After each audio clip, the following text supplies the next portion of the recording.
No violence in love.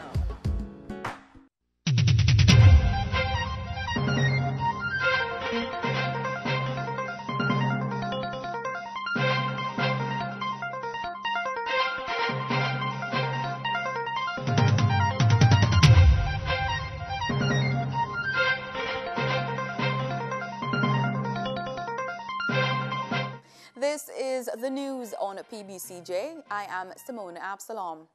3 members of the Emergency Powers Tribunal have been named. The tribunal will deal with issues arising from the security forces operations under the state of public emergency in St. James. The tribunal members are former president of the Jamaica Bar Association, Ian Wilkinson, Swallowfield Chapel leader, Pastor David Henry, and retired Supreme Court Judge, Justice Lloyd Hibbert. They will be responsible for adjudicating appeals brought by or on behalf of those affected by the operations. The tribunal was gazetted on Wednesday and will function through the Ministry of National Security. Cybersecurity has come to the forefront of the public discourse once again as news that the police apprehended 2 men in Papine St. Andrew who hacked their way into banks earlier this month came to the press. According to National Security Minister Robert Montague, they were able to break into 2 of our banks in Jamaica and hit some accounts. He made the disclosure at the JSE Investments and Capital Markets Conference on Thursday. He told the press that a forensic cyber expert working with the constabulary force examined the laptop and identified involvement. Montague noted that hackers can accumulate hundreds of millions of dollars annually by taking 5 cents daily from each account. And he added that a strategy of stealing in cents allows hackers to take from accounts without account holders readily recognizing their losses. Public sector should not just be about achieving a fiscal economic target, but should seek to create a better, more motivated workforce. That from Private Sector Organization of Jamaica CEO Dennis Chung. He was speaking at Wednesday's presenting of the Memorandum of Understanding Agreement entered into by the Cabinet and the PSOJ. We have more in this report. The MOU was recently signed between the Cabinet and the PSOJ and establishes collaboration on a National Service Excellence campaign. Cabinet Secretary Ambassador Douglas Saunders welcomed the partnership. However, the process of collaboration will be elaborated over the coming months, and both parties will work together to develop a project plan which will encompass the various projects to be implemented. The steering committee will sign off on all project proposals before they are presented to, well, myself and the head of the PSOJ for approval. I certainly look forward to a fruitful partnership. One of the much-touted projections of the government's public sector transformation program is to reduce the sector to 9% GDP.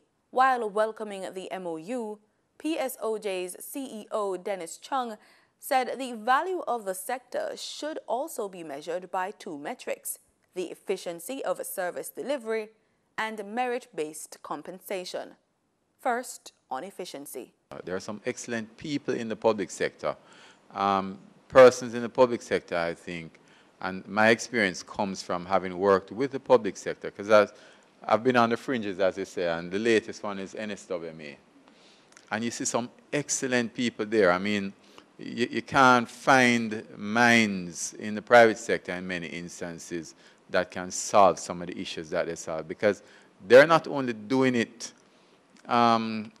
within the same context of service delivery, but they're doing it with much less resources and keeping the thing together, you know. But what I find, and this is what I want to address, is that many times we talk, and you have to look at this, Michelle, we talk about delivery of service, but we can't just set the people deliver service like that, you know, and we still don't equip them with the tools to deliver the service. Mr. Chung also spoke to the need of monetary incentives for performance. If we truly want public sector reform, we have to look at performance pay.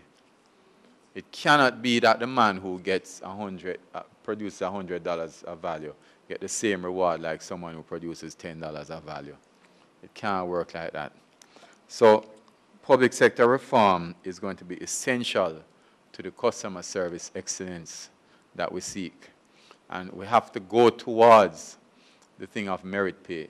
You know, I'm not saying that just cut everyone's salary now, but certainly incentives going forward, we must give people the opportunity to earn more, because that's what people want, you know, that's all they want. They want the opportunity to increase their salaries. The Finance and Public Service State Minister, Rodiad Spencer, is proposing a change in the way public sector wage negotiations are done. We have a situation where all public sector workers come up for review at the same time. That by itself makes it impossible to grant the wages that normally they would or could get. So my suggestion is to look at all the public sector workers, police, teachers, nurses, Confederation of Trade Union Workers, all these people, and select one. Because when you are finished with that one, you won't have the amount of allowances now obtained, but you will have carried the salaries to a level that is acceptable in today's Jamaica.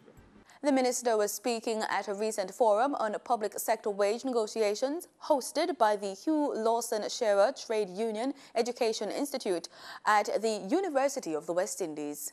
Bank of Jamaica, BOJ, said it will reduce by 5% the amount that authorized dealers and cambios are required to sell to the central bank from their daily purchase of foreign exchange effective February 7. According to reports, that reduction brings the total surrender requirement from authorized dealers and cambios to 20% and 15% of daily gross purchases, respectively. The continued reduction in surrender requirements is in keeping with the ongoing reform program to make its interaction with the foreign exchange market more transparent and to improve the efficiency and transparency of the market in general. The central bank expects a reduction in surrender requirements to improve liquidity conditions in the foreign exchange market and to contribute to its deepening. Jamaica is not having a dengue breakout. That's according to Dr. Karen Webster-Carr, Principal Medical Officer and National Epidemiologist at the Ministry of Health. Here's more in this report. Dengue is usually a mild mosquito-borne disease, but it can be severe. Speaking at a recent think tank session with JIS, Dr. Webster-Carr said 5 cases have been reported to the Ministry of Health so far this year, with 1 case of dengue heterogenic fever or severe dengue.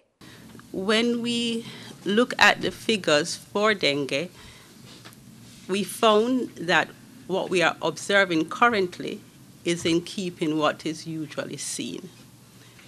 Therefore, we are not currently having an unusual amount of cases or an outbreak.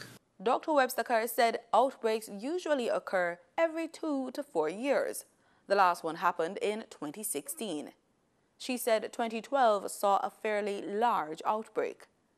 Her colleague, Acting Director of Promotion and Protection Beverly Wright, said dengue is endemic, meaning it's always around and there's usually an increase in incidence during the summer months. She explained the Health Ministry has a vector control program that monitors mosquito breeding as part of its $500 million prevention program. And the important thing to know is that each person has a responsibility to protect themselves, their family, and their neighbors against these diseases that are mosquito-borne. The vector breeds in containers with water, and based on our investigations, the primary breeding sources are the drums, those that store water in the home, and also in tires, tins, and other receptacles in our homes.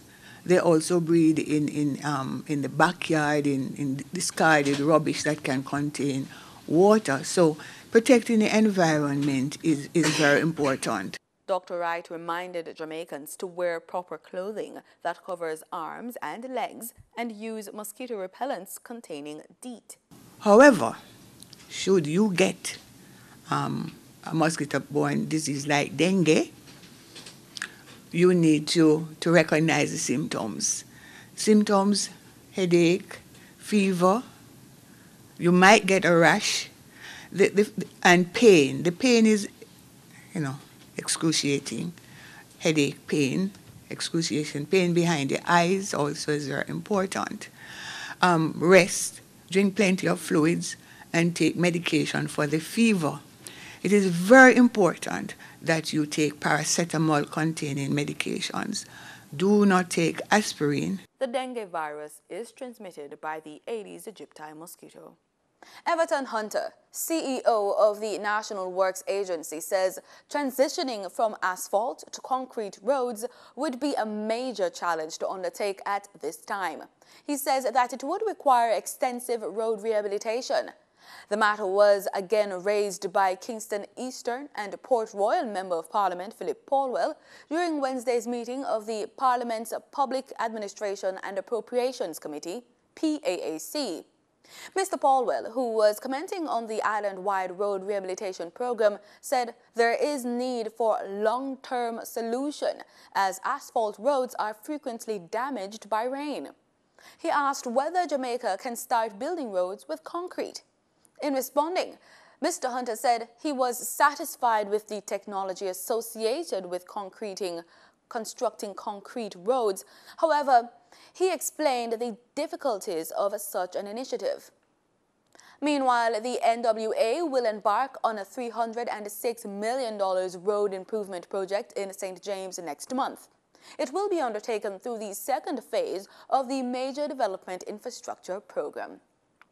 In regional news, a 22-year-old Jamaican man has been sent to prison for 6 years in Bermuda after he admitted to smuggling US $200,000 worth of cocaine into the country. Dwayne George Watson, who is from Mavis Bank in St. Andrew, was caught at LF Wade International Airport after flying to Bermuda from Jamaica via New York. The Supreme Court heard that the Jamaican was stopped for a random search after he passed through customs and collected a suitcase on September 1 last year. Watson told police he had agreed to bring ganja into Bermuda after he struggled to find a job in Jamaica. He said he expected to receive $3,000 and planned to use the cash to buy a taxi. In Antigua, Prime Minister Gaston Brown announced a 5% wage increase for public sector workers during his delivery of the national budget this week. Given that the negotiation process between the unions and the government's team will take some time, the government has declared to pay an interim increase of 5% of basic salary to public servants.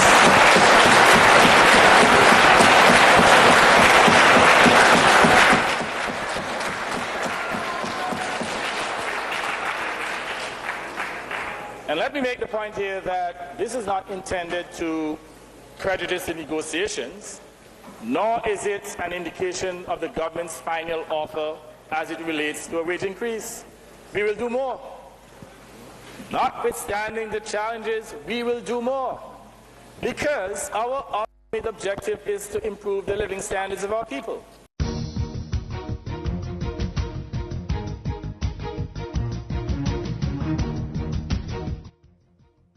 In sports, the organizers of the Queen's Grace Jackson track meet have revealed that a bevy of Olympic and IAAF World Championships medalists have entered this week's 17th staging of the event.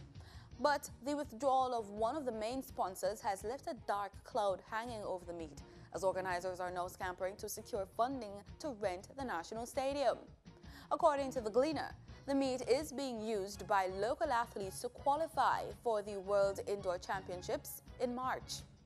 Olympic sprint double champion Elaine Thompson is down to compete in the 60 meters. Her training partner, Christania Williams, will line up beside her along with quarter-miler Sharika Jackson.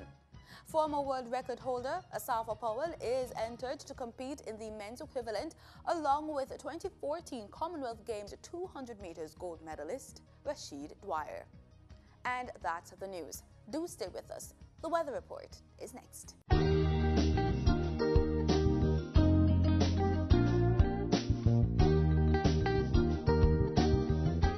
This is PBCJ's weather report. Thanks so much for staying with us. Let's start with what's happening in our local currents. There is a high-pressure ridge across Jamaica. Now, additionally, there's also a cold front across the Western Caribbean. The high-pressure ridge will linger across the island for the next 3 days, while the cold pressure will gradually dissipate west of Jamaica by Saturday morning. Let's take a look at our current forecast for today. We're looking at temperatures between 26 and 30 degrees Celsius across the island. We're also seeing, because of the weather conditions I just spoke to you about across the region, you should expect some cloudy conditions and scattered showers across most parishes. In our forecast for tonight, that condition will remain. That's the cold front. So we should be expecting some scattered showers at the eastern end of the island as well over there in Montego Bay, St. James. We're also seeing some cloudy conditions in certain areas. The temperature should be cool between 22 and 24 degrees Celsius across Jamaica tonight. Tomorrow, we're expecting temperatures between 27 and 31 degrees Celsius. According to the Med Service, we should be expecting tomorrow isolated showers across sections of some northern parishes, widely scattered afternoon showers mainly across sections of eastern and central parishes, and windy conditions are also expected. On Sunday, isolated morning showers across some of the northeastern parishes and isolated afternoon showers across sections of central and western parishes. Let's take a look at what's happening in the regional forecast. We're looking at the Caribbean right now. Forecast for today, temperatures between 23 and 29 degrees Celsius. We're also seeing rainfall across the region, and that's as a result of the high pressure ridge that's moving across the region and the cold front across the Western Caribbean that's expected to move and dissipate on Saturday. Let's look at our forecast for tomorrow. We're seeing temperatures between 23 and 29 degrees Celsius. We're seeing some cloudy conditions in the western end of the region, but we should be getting some rainfall in Santo Domingo and some rainfall over there in Grenada as well. For those in Antigua, you should expect some cloudy conditions, but you should be getting some sunshine in the morning. Let's look further afield to the United States. We're looking at our travel planner for those of you who are heading to the United States tomorrow. You can expect sunny skies in Los Angeles, some cloudy conditions for Miami and New York. Should be getting some sunshine in New York, but it's still going to be pretty cold. We're seeing a maximum temperature for New York 8 degrees Celsius. Over there in Atlanta, cloudy conditions and a maximum temperature 15 degrees Celsius. And that's it for the weather report. Thanks so much for making it PBCJ. Remember, we are the People's Station.